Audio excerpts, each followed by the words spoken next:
ઓમ નમો નારાયણ સીતારામ જય માતાજી. ઊભા રહ્યો આજે એક વાત કેવી છે. ઊભા રહ્યો સાંભળજો.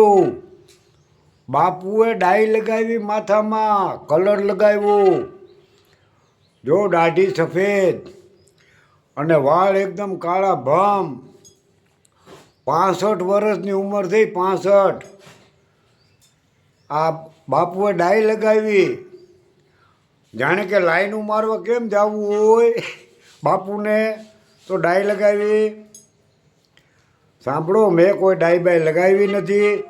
આ બધી કુદરતી સફેદ દાઢી છે અને કુદરતી કાળા વાળ જ છે. હજી મેં કોઈ ડાઈ બાઈ લગાવી નથી ને હું કાંઈ ડાઈ લગાવતો નથી. સાધુને ડાઈને શું લેવા દેવા? પણ તોય કોઈકે કોમેન્ટ લખી છે કે તમે વાળમાં કાળો કલર કર્યો છે. મારે ક્યાં ઇન્ટરવ્યૂ પાડવા જ આવી તે વાળમાં કલર કરું? એટલે મેં કોઈ ડાઈ બાઈ લગાવી નથી. આ બધું કુદરતી છે. સાંભળો, આવી ટીકાઓથી નિંદાથી બચવા એકવાર હું વાણંદની દુકાને પણ ગયો હતો અને વાણંદને કીધું કે આ મારા કાળા વાળ છે, સફેદ થતા નથી, આ કુદરતી જીવન છે, એવું વાળ કાળા ને કાળા રહે છે તો તમે સફેદ કરી આપો. તો વાણંદ કે બાપુ એ સફેદ ન થાય, એ છે એવા ને એવા જ રહે. તો એણે ન કરી આપ્યા.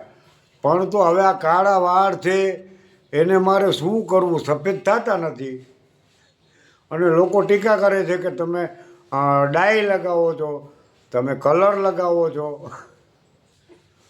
મારે જાણે કેમ ઓલું કાળા વાળને એન્ટ્રી પાડવા જવું હોય.